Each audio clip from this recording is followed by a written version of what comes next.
I knew something was off the second Marissa waltzed into the conference room like she owned it. Heels too loud, perfume too strong, and a smile that felt like it had been practiced in a mirror while saying, "I'd like to speak to your manager." She was 30 minutes late to a meeting that could define the next decade of the company, and when she finally sat down, smack in the middle seat across from me, like it was the damn royal court, she didn't even apologize. Just fluffed her blazer, leaned into the client with that overly breathy MBA voice, and said, "Sorry, logistics was a nightmare. Corporate should really review who handles travel coordination." I was the one who booked her flight. Business class, direct, with her stupid meal preferences noted, gluten-free but not in like an annoying way. She didn't look at me once, not when I handed out the compliance packet, not when the client asked about policy adherence checkpoints, not even when she laughed, loud enough to stop conversation and said, "Remind me again what she does," and then gestured vaguely toward me like I was part of the decor. Is this just one of those legacy admin roles? We inherited so much dead wood in the merger, it's hard to keep track. Dead wood. I've been at that company longer than she's been legally allowed to drink Chardonnay. Oh, and if you're enjoying this story and somehow haven't hit that little subscribe button yet, do me a solid. It's free, it helps more than you know, and honestly, our team gets a weird kick out of watching that number go up. Plus, hitting like tells the algorithm that you're not just lurking like Marissa at a strategy session. Be the hero she never was. Back to the crime scene. See, I've always played the long game. That's what you learn in compliance. You're not there to scream. You're there to document the screams of others. So I smiled. That perfectly botoxed, I've seen your LinkedIn kind of smile. Because while she was showing off her new title, VP of People Operations, which is HR with a fancier font, I was already clocking the gaps. She hadn't read the acquisition protocol packet. She confused the term signatory chain with some kind of physical badge system. And during the financials walkthrough, she asked if EBITDA was still a thing. I wish I were joking. But I nodded, took notes, and when the meeting ended, I gathered my folder like I always do, quietly, efficiently, invisibly. That's the thing about being the most necessary person in the room. If you're really good at it, they forget you're there. Until they can't. Back in my office, I fired off 3 emails, 2 routine, 1 not. The third was a quick note to our outside counsel to confirm the federal filing timestamp for the compliance charter. Not because anything was wrong yet, but because I'd seen enough to know someone was going to step in it. 10 minutes later, Marissa knocked, if you can call it that. She kind of hovered in the doorway with the smugness of a cat who thinks it's about to push something expensive off a shelf. "Hey," she said, like we were sorority sisters bumping into each other at a reunion. "Can I snag 5?" I motioned her in. She didn't sit. So she began, pacing slightly. "This is going to sound like out of the blue, but leadership and I have been reviewing org structure, and we think it might be healthy for you to take a little breather. Nothing bad, just like a week off. Reset, recharge." I blinked. "Are you formally placing me on leave?" "No," she laughed. "That's so aggressive. This is just restructuring vibes. We'll keep paying you, obvi, but yeah, starting tomorrow." I stared at her. "And the $150 million acquisition, oh, loop someone else in." Honestly, it's mostly clerical at this point. Clerical. I watched her leave, humming as she typed something on her phone, probably updating her Instagram with a selfie, and the caption making moves briefcase sparkles #girl boss. And then I closed the door and opened the drawer where I keep the original compliance architecture, signed, stamped, and filed with the Securities Commission.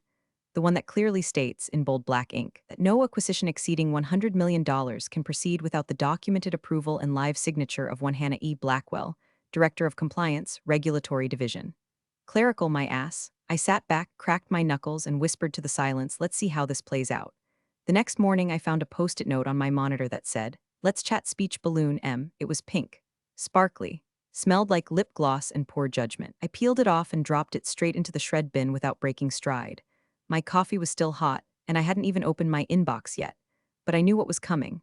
Marissa showed up at 9:07, flanked by someone from HR who looked like she wanted to fall into a ceiling tile and disappear. This one, Clara, I think, had been sweet at the holiday party, always smiled in the hallway.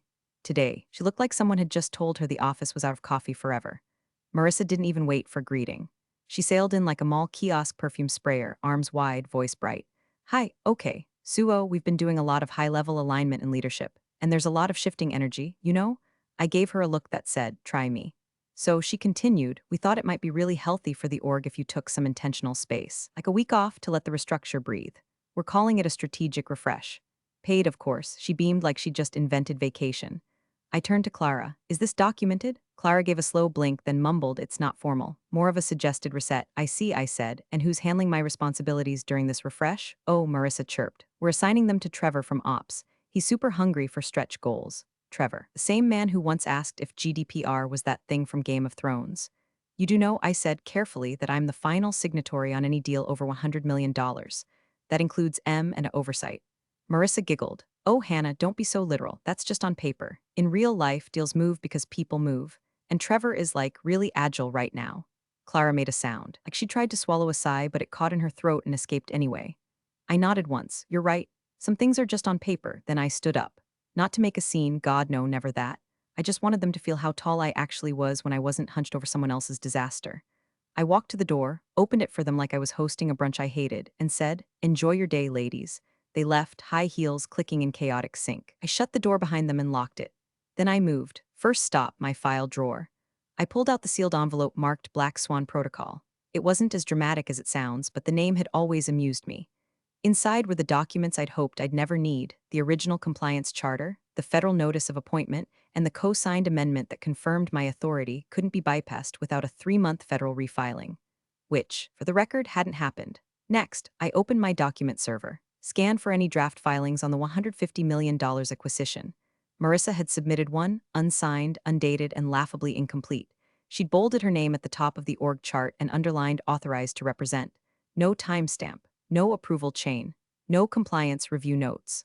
It was like watching a toddler try to forge a permission slip to go to Disneyland. I clicked print all. The printer in my office whirred to life like it had been waiting for this moment.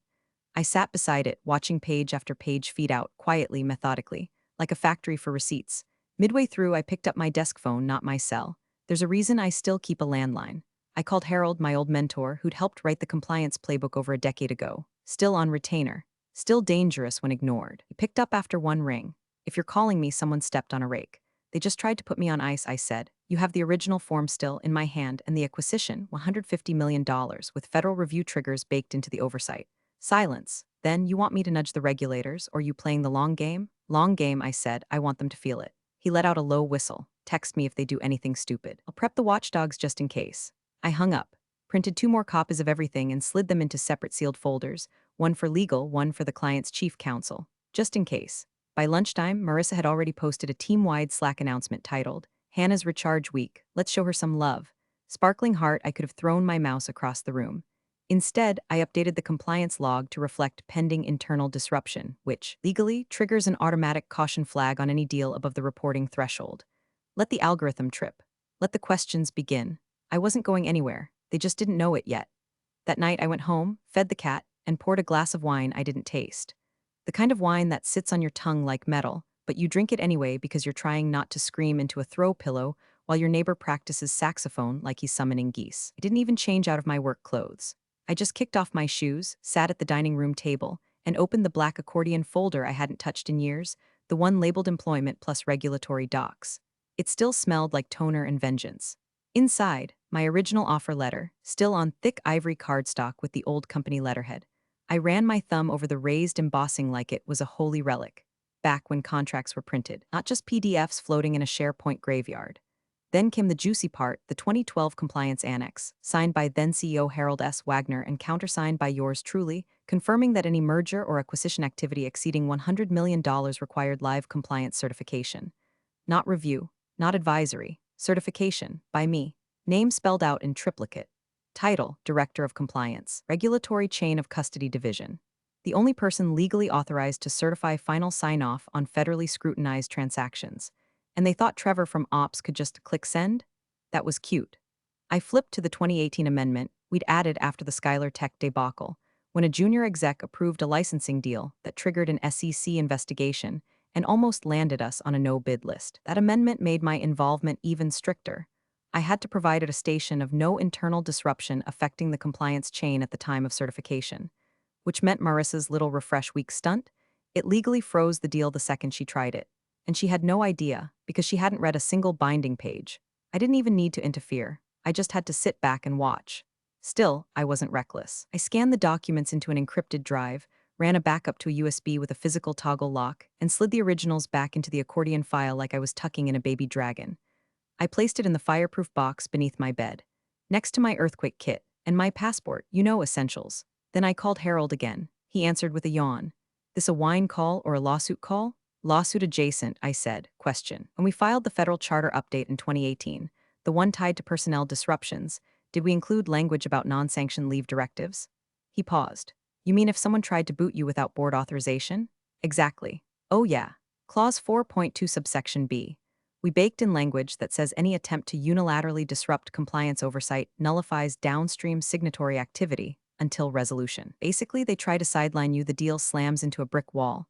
I lean back in my chair so I don't need to warn them. Nope. In fact, if you did, you'd be breaching neutrality. Just keep records. Don't lift a finger. Perfect. He lowered his voice. You sure you're okay? I looked at the neat row of binders on my bookshelf. The wall calendar with all the acquisition deadlines highlighted in color-coded ink. The cat curled up on the couch like a tiny judgmental pillow. And I felt it, not rage, not panic. Purpose. I'm better than okay, I said. I'm documented. We talked 5 more minutes, mostly about Harold's bonsai collection and his new hatred of almond milk. Then I hung up and opened my laptop. The client's legal team had sent a calendar hold for final acquisition doc review, internal and external leads. It was scheduled for Friday. Guess who wasn't on the invite? Me. I clicked forward, sent it to myself, then hit reply all and wrote, per compliance charter, any final documentation review over the $100M threshold requires regulatory chain sign-off. Please confirm who is representing compliance at this meeting. I have not been informed of reassignment or process deviation. Then I signed it. Hannah Blackwell, Director, Compliance Oversight Charter Signatory Regulatory Transactions 4.2, B. No threats. No drama. Just a gentle reminder that if they forgot who I was, the system didn't. My inbox lit up within 5 minutes. The client's legal associate replied with a short line. Thank you, Hannah. We'll double-check the approval chain. I shut the laptop, took a long sip of that metallic wine, and smiled. Let them run their meetings. Let them hand out Post-its and clap for Trevor. Let Marissa post her little vision alignment updates on LinkedIn with photos of glass-walled conference rooms and the caption, "Great things happening here, briefcase rocket." None of it mattered, because while they played house in the boardroom, I held the only key to the door, and they had no idea it was already locked. By Wednesday morning, the walls had begun to whisper. Not in the dramatic, haunted house way. This wasn't a ghost story, it was corporate. And in corporate, whispers wear loafers and carry reusable water bottles that say hustle harder while nervously checking Slack threads marked fire urgent. I heard it first in the elevator. 2 junior analysts from finance, talking in that fake hush people use when they want to be overheard. Compliance still hasn't signed off, right? No idea. I heard she's on leave, she's not. I saw her car yesterday. The doors opened, they saw me. They smiled like guilty kids caught peeking at Christmas presents. I didn't say a word, just walked out, heels echoing like punctuation marks. Upstairs, the usual pretense of structure had begun to splinter.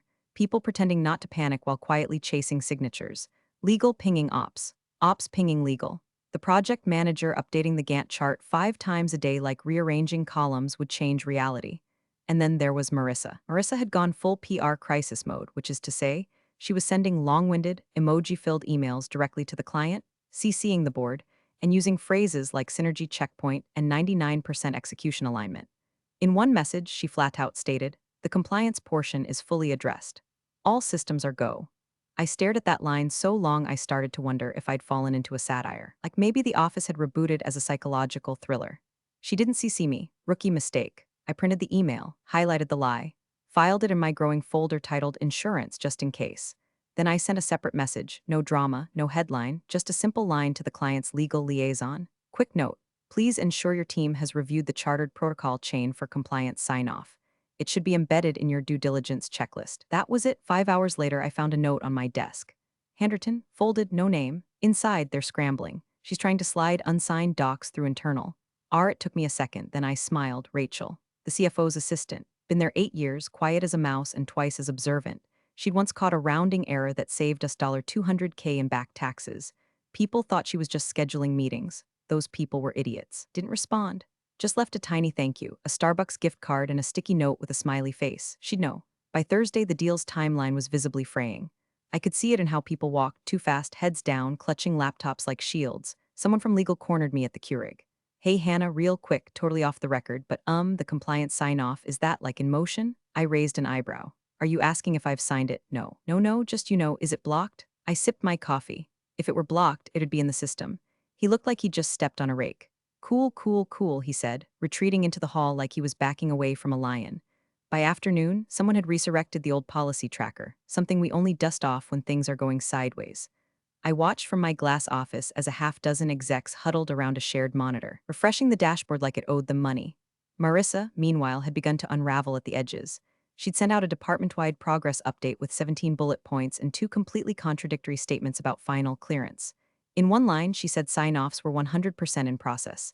In another, she said completed and archived. Pick a lie and stick to it, sweetheart. At 4:42 p.m., Rachel struck again. A forwarded email. Subject line, heads up she's scheduling a client walkthrough without compliance.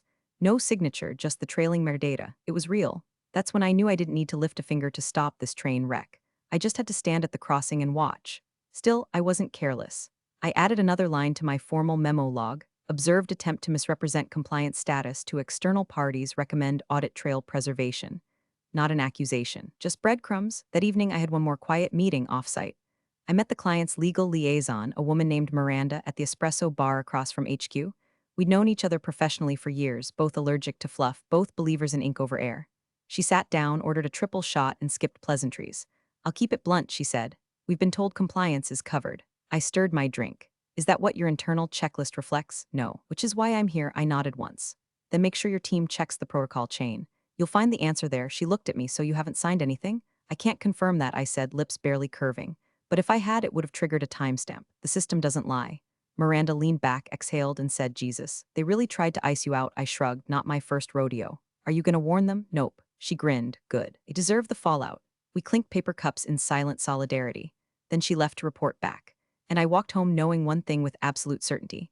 Marissa was about to learn the hard way that the only thing worse than underestimating a compliance officer is ignoring one. Friday morning hit like a gavel. The calendar invite came through at 7:03 a.m. sharp. Subject line, final acquisition review all signatories required. Sent by Miranda from the client's legal team. No emojis, no fluff. Just the kind of subject line that makes blood pressure rise in senior leadership and sends HR into a quiet prayer circle. I was CC'd this time. Progress. The meeting was scheduled for 9:30 a.m. In conference room A, our fanciest room, complete with a faux marble table, terrible acoustics, and a giant wall-mounted screen no one knew how to operate without calling IT.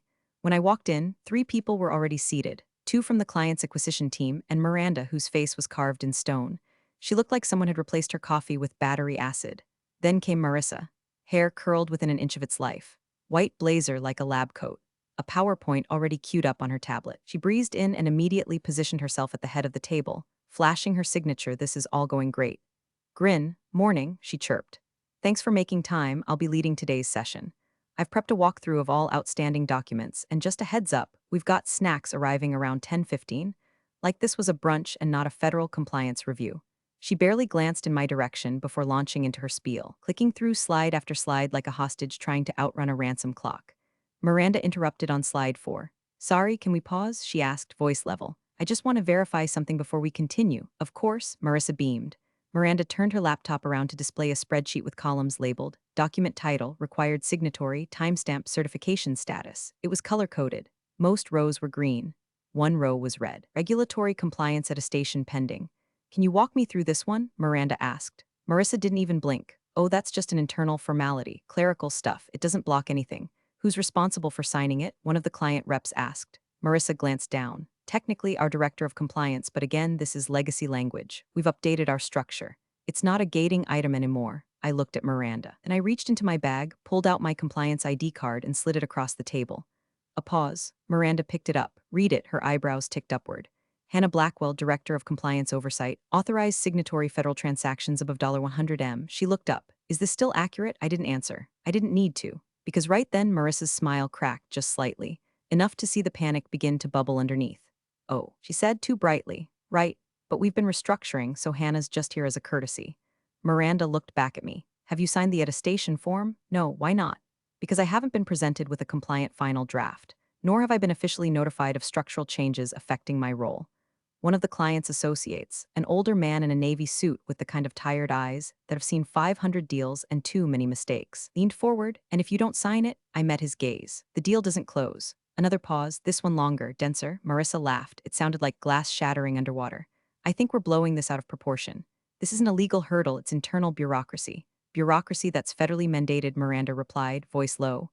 I could feel it then, the shift. The temperature in the room dropping as the client's team recalibrated. They weren't smiling anymore. They weren't nodding, they were taking notes. One of them asked for a printed copy of the original compliance charter. I already had it. Slid it across the table too. Marissa didn't speak again for the rest of the meeting. By the time the clock hit 10:15, the only snacks anyone wanted were answers. The client's questions turned surgical. Dates, names, delegations. They asked for email chains, version history. Who exactly had been tasked with final compliance prep? Hannah been part of earlier briefings? Why did the timestamp logs show no activity from the compliance portal in over a week? Marissa kept shifting in her chair like her Spanx were cutting off circulation. And me, I sat perfectly still. Not smug, not gloating, just still. Because this was the point of no return. The part in every bad play where the curtain falls, and the actors realize the audience was awake the whole time. Let them build their house of cards. And now, a single gust of truth had started to blow. By that afternoon, I could practically hear the fire alarms going off behind the glass walls of the executive floor, even though nobody had the guts to actually pull one. Marissa was unraveling. First came the frantic Slack messages, ping, ping, ping, followed by a quick sync invite from HR marked fire high priority fire. I ignored it, not because I wanted to be petty, because nothing about that meeting was for me. It was damage control theater, and I wasn't the one who'd set the stage on fire. From what Rachel told me later, via a well-timed sticky note left on my chair, Marissa had marched into HR like a tornado wrapped in a pantsuit, shouting that I had willfully misinterpreted her intentions and obstructed the deal process out of personal bitterness. Apparently, she used the phrase a classic boomer vendetta. I was born in 1980. HR, to their credit, didn't bite. They simply asked if she had documentation of my reassignment. She didn't because there wasn't any. Then she pivoted, claimed I was on sabbatical, that Trevor had been temporarily empowered to act on my behalf. The HR rep apparently asked, very calmly, was that delegated in writing and acknowledged by compliance operations? Cue the silence. Meanwhile, the CEO was still off the grid, allegedly at some executive leadership retreat that definitely didn't include Wi-Fi, accountability, or adult supervision. No one could reach him. The board chair left 2 voicemails, 3 texts, and 1 very pointed email with the subject line, "Need clarity signatory chain immediate." Still no reply. By end of day, legal started to crack. A junior associate poked her head into my office like a raccoon caught in someone's fridge. "Hey, Hannah," she said, voice way too cheerful for someone who clearly hadn't slept in 24 hours. "Quick question, did you happen to see the final compliance packet go through this week?" I blinked at her like she'd asked if I was storing plutonium in my desk drawer. "No," I said, "I haven't signed anything. Nor have I been presented with anything for review." She nodded too fast. "Cool, cool, cool. No worries, thanks." She disappeared like a fart in a wind tunnel. By 6 p.m., word had spread, not a single compliance document had been authorized. Not one. And since the system logs everything, even the absence of a signature was a form of data. A red flag, that's when the real shoe dropped. Rachel showed up again, holding a manila envelope with a look on her face like she was handing over a court summons. She set it gently on my desk. "Thought you'd want to see this," she whispered, and left. Inside was a printed document, one I hadn't seen yet. It was a scanned submission from Marissa's camp, sent to the Federal Regulatory Portal for early review. Probably meant to make it look like things were in progress even though no formal compliance steps had been taken.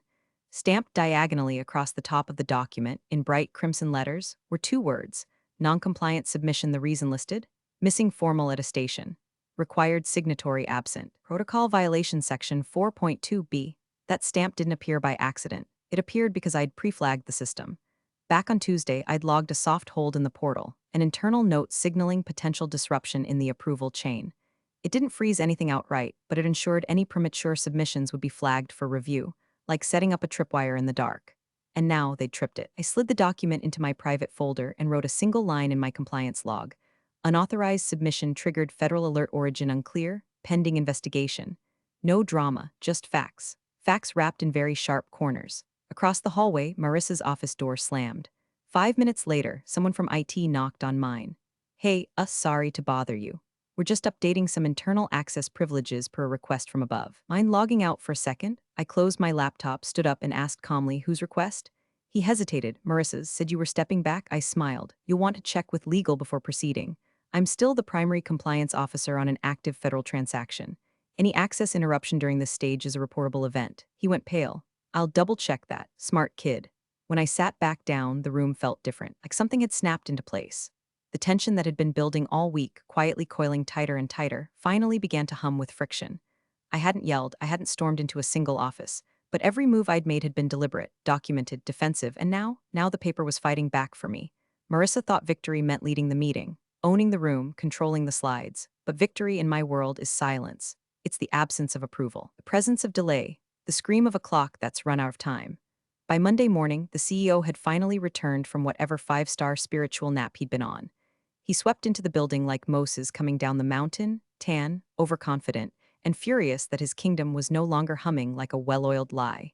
He didn't stop to say hello, didn't ask who died. He just barged into the executive floor war room where the remaining execs were hunched over laptops like they were defusing a bomb and roared, Why is this deal delayed? That exact sentence. Loud enough to echo down the hallway and make a paralegal spill her latte. Rachel, bless her soul, texted me the moment it happened. Moses has descended, wants blood. Apparently the room froze. Marissa, cornered, tried to play it cool. She launched into a flurry of buzzwords like a malfunctioning AI. Just a few process bottlenecks, transitional friction points, minor procedural rerouting. Nothing material. Translation, we poked the bear and now the bear has federal claws. The CEO looked at her like he was trying to remember what HR had warned him about nepotism. He asked, calmly, who's managing compliance right now? Marissa opened her mouth. And that's when someone, still don't know who, leaked the email. The one she sent to HR. The one with the subject line, take 1 week and she's gone nail polish the body? Don't CC her, she's dead weight. I'll have Trevor shadow the compliance stuff so it still looks like it's covered. By the time legal notices will be too deep in the deal to backtrack. Smiley face included, the board chair saw it, legal saw it, IT saw it. Half the damn intern pool probably saw it. And the client. They got a copy forwarded anonymously. The email ended up in Miranda's inbox.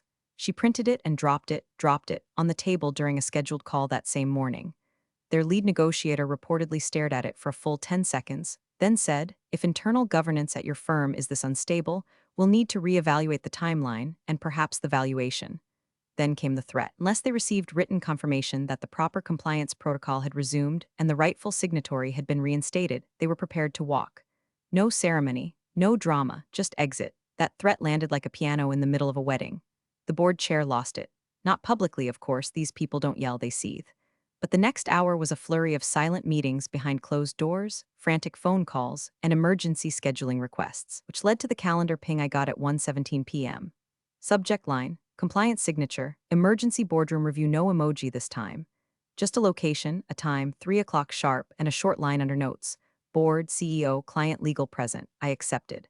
Then I stood up, stretched my legs, and pulled my suit jacket off the back of my chair, the dark navy one I keep for funerals, depositions, and vindication. Didn't print anything, didn't prep a deck, didn't rehearse a speech. Because when you're the only person holding the legal match that lights the entire acquisition on fire, you don't ask to be taken seriously. You let the oxygen run out first. At 2:57, I walked into the boardroom. The air was thick like a thunderstorm before it breaks. The CEO was already seated, staring at a legal pad he wasn't writing on. The board chair stood by the window, arms crossed. Jaw clenched, Marissa sat near the far end of the table, shrinking into her blazer like it might become a parachute. Miranda nodded at me, calm and composed as ever. No one spoke. I placed my leather binder on the table, clicked it open, and took my seat. The CEO finally cleared his throat. Hannah, we're here to clarify a few things. I nodded, of course. He glanced at Marissa, then quickly away. There's been confusion around the compliance process. I'd like to confirm where things stand. I met his gaze. Do you want the short answer or the long one? The board chair raised a hand. We want the documented one. I slid a single sheet forward, my printed compliance log from the past week. No commentary, just dates, times, and formal notations of every request ignored, every submission flagged, every system timestamp left untriggered. Nothing has been signed, I said. Nothing can be signed. Not until this meeting happens and certain questions are answered. No one moved. Then Miranda, God bless her, picked up my ID card, which I'd placed gently beside the log, and read aloud, Director of Compliance Oversight. Authorized federal signatory for transactions over $100 million. She looked at the CEO and said, deadpan, so who, exactly, authorized this firing? The silence that followed was thick enough to butter toast. We weren't at the climax yet, but the stage was finally set, and I was holding the script they'd all forgotten existed. Marissa cracked first. Of course she did. The moment the client's legal team sat down, stone-faced and not smiling, her voice dropped an octave and she leaned forward with the kind of polished, insincere charm that usually precedes a knife in the back. Look, she said, pushing her chair slightly toward me as if we were suddenly best friends at a spa retreat, I think we can all agree things got a little scrambled. Miscommunications, assumptions, yada yada. It happens in high-stakes environments, right? She let out a performative little chuckle. But let's move forward, water under the bridge. She even reached out as if to pat my hand. I didn't flinch. I didn't blink. I let her arm hover there in the air like a forgotten drone, drifting into irrelevance. Across the table, the lead client rep, a man named Curtis Langdon, who once negotiated a $700M joint venture while recovering from emergency gallbladder surgery, picked up my compliance ID card from the table like it was exhibit A in a court case. He spun it in his fingers for a beat, then slid it gently, deliberately back toward the CEO. Not Marissa, not the board chair. The CEO. Frank, he said, calm as a sleeping lion, the entire $150 million deal requires her signature. Who exactly authorized this firing? No one breathed, not even the HVAC. The CEO blinked, once, twice. You could almost hear the beads of sweat forming behind his collar. Well, he stammered. There was never a formal. She told HR I was gone, I said, still not raising my voice. She instructed IT to remove my access credentials. She appointed someone else to shadow my responsibilities, and then told legal I was unavailable due to mental exhaustion. I have it all documented. I pulled a page from my binder and slid it forward. The original email, the one with the nail polish emoji. The board chair picked it up, read it once, and slowly set it down like it burned. Curtis gave a small, humorless laugh. Gentlemen, he said, looking at the board, this isn't a documentation issue. It's a governance collapse. And I need to know if the people sitting across from me are in charge of this company, or if you're letting junior executives with personal agendas nuke your valuation from the inside. Marissa opened her mouth. The board chair raised a hand. She stopped mid-breath, teeth clicking shut like a trap. The CEO tried again. Hannah, surely we can. I've filed no approvals, I said, flipping to a clean sheet. No attestation. No certification. I even triggered a protocol flag that marked the deal as non-compliant. Your submission has already been rejected by the portal. The clock is ticking on your resubmission window. I looked at Curtis. They have 72 hours before the delay crosses into material breach territory. He nodded once. We're aware. The client's legal counsel leaned in next. If the compliance disruption is unresolved by then, our board will be advised to reassess the merger terms. Pending full audit, that will not be favorable. Translation, you've got 3 days to undo your mess or kiss the deal and your job's goodbye. Marissa looked like she wanted to vanish. No words now. Just that twitch in her jaw like her whole mouth was arguing with her brain about whether to scream or sob. The board chair finally spoke. His voice was quiet, flat, and terrifying. This is no longer an HR matter. This is a threat to the firm's reputation and market integrity. He looked at the CEO, and you let it happen, then at Marissa, and you orchestrated it, then finally at me. Hannah, what do you need to resume your responsibilities? My answer was simple, practiced, ready, written reinstatement, unconditional, system access restored, no interference. All future compliance questions routed through my office. And I didn't even look at Marissa, does not come within 100 feet of any regulatory documentation again. No one argued. The board chair nodded. Done. I stood, gathered my documents, and said, then you have 71 hours remaining. As I turned to leave, Curtis added one final line, spoken softly but sharp as a scalpel. You all treated her like a formality. He looked around the room. She's the firewall. And you almost burned the whole thing down. I didn't smile until I reached the elevator. And even then, it was only halfway. The next day, they called another meeting, this time without the soft smiles or croissants. There were no welcome back balloons on my desk, no nervous HR rep trying to smooth the wrinkles out of reality. Just a sterile calendar invite, board plus legal plus compliance urgent action required. The conference room was cold. On purpose, I assumed. Everything in it had been stripped down to the bare essentials. Water bottles, legal pads, silence. The kind of atmosphere where empires either got cemented or detonated. The client's full legal team was there. Curtis sat with his arms crossed and a look on his face like he was already planning the funeral. Miranda gave me a small nod when I walked in. The CEO was in the corner, pale and pinched, clearly trying to hold it together with what was left of his dignity. Marissa sat 2 chairs down from him, eyes red, mascara already in full retreat, chewing her bottom lip like it owed her something. I set my binder on the table, clicked it open, and carefully pulled out the single sheet I'd placed on top the night before. This, I said, sliding the page forward, is a signed compliance hold order, dated last Tuesday, initiated at 2:14 p.m. I turned the paper so everyone could read it, filed under my credentials. Signed, timestamped, and marked with the regulatory system ID. I issued a voluntary delay, I said evenly, to protect the firm. The reason listed, pending investigation into internal personnel disruptions affecting protocol integrity. Nobody moved, not at first. Then Miranda reached for the page, scanned it, and gave a tiny, impressed smile. Smart, she said. Curtis nodded once. Very. The CEO swallowed hard. You held the deal? I met his eyes. I didn't kill it, I protected it from being poisoned. Marissa made a sound, half breath, half sob. I didn't, this wasn't supposed to. You jeopardized the largest acquisition in company history, the board chair said quietly, not even looking at her. His gaze stayed locked on the document, like it was a mirror showing him everything they'd refused to see. He turned toward the CEO next. And you allowed it. The CEO didn't respond. He looked like he was trying to evaporate through his own pores. I let the silence stretch for another beat, then I stood up. Effective immediately, I said, my replacement as Director of Compliance Oversight has been approved. The room stiffened. Marissa blinked. Wait, you're leaving? No, I said, I'm transitioning. Then I dropped the final twist. Miranda, I turned toward her.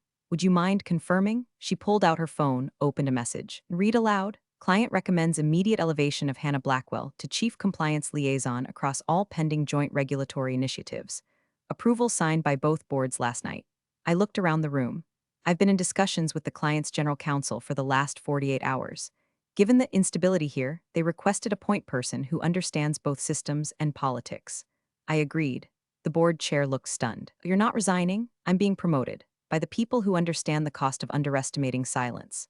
I reached down, closed my binder, and gave a brief nod to Curtis, Miranda, and the rest of their team. My part of the process is complete. I'll have my office cleared by Friday. You'll be receiving a transition memo by noon today. My first task in the new role will be rebuilding the compliance relationship with your firm from the outside. Marissa's face crumpled. The CEO's eyes glazed. The board chair just leaned back slowly, exhaled, and said nothing. As I walked to the door, Curtis called out one last time. Hannah, I turned. Thanks for not warning them, I smiled. They wouldn't have listened anyway. And I left them sitting there in the cold, gray room, surrounded by their own noise, blinking through the silence I'd used to take everything back. Quiet, ruthless, and absolutely earned. Thanks for watching, you cubicle warriors. Hit that subscribe button. Unless you're my old boss, then you're on your own. Revenge of the coffee pot strikes again.